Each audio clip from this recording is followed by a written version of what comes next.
čisto kaj ne rečem.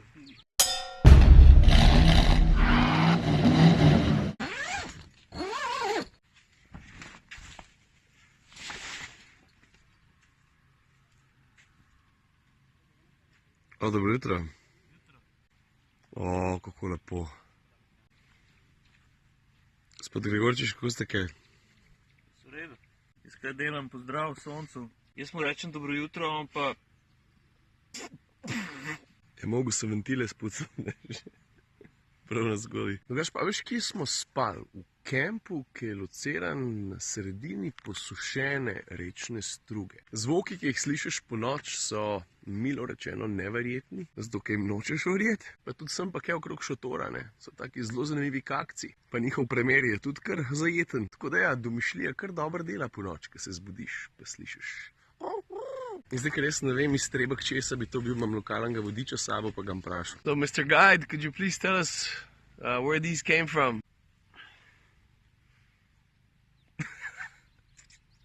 Slonji riti. O, jebenti. Tukaj v vraku dne so šalo. Za župco. No, zdaj pa tako preden se dober dan začne, z Juretom narediva še par fotk.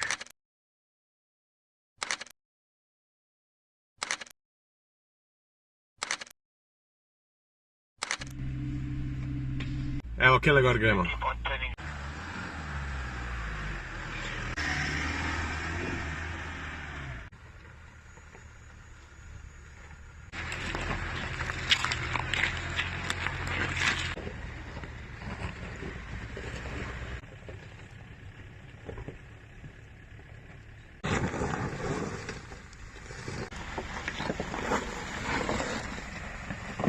Stari tale vzpon pa spustilo pa kar malo na hard za dobro jutro. Ne vem, če v videu to dobro skozi pride, ne? Ampak to, ko smo zdajle pripeljali, stari. No, kaj se pa zgodi, če se sred puščave voziš v konvoju, pa ne piha veter niti malo? Vidiš? Nič ne vidiš. Sred belega dneva je vidljivost 5, mogoče 7 metrov ali pa še to ne. Zdaj smo se pa ustavili v eni taki res mehni vasici za en tak zelo dober reality check.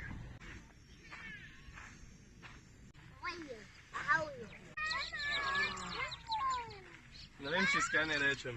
Veš, na tak način se ti pa po srce stopi, tam mali so. Gremo raje pogledati, kje so doma, tam prav.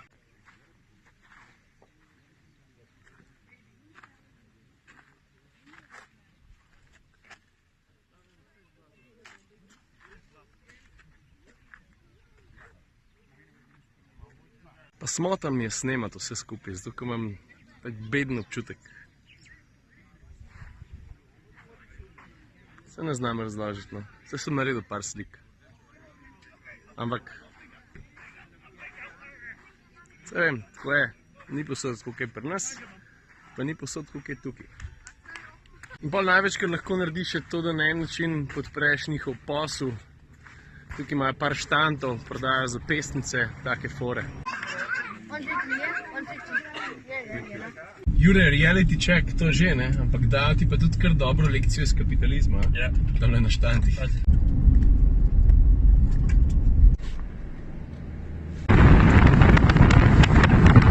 In zdaj, če te zanima, kako je peljati po peščeni, mivkasti rečni strugi, najboljš lahko takole opišem, kada gre za en tak peščeni, mivkast balet. Ves čas je eno tako kontrolirano oddrsavanje avtomobila.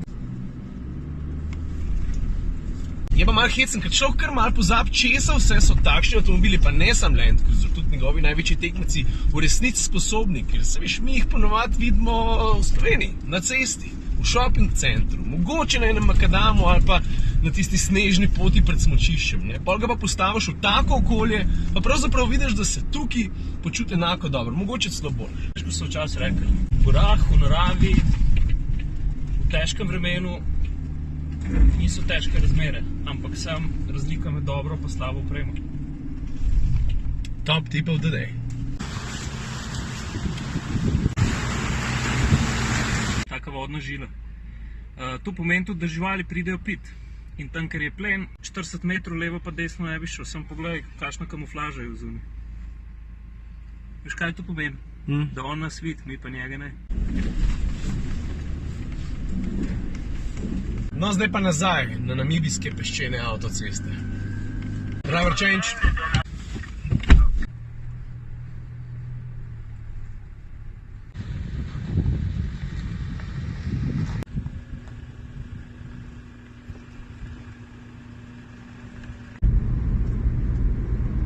Jure, peljemo se proti obali.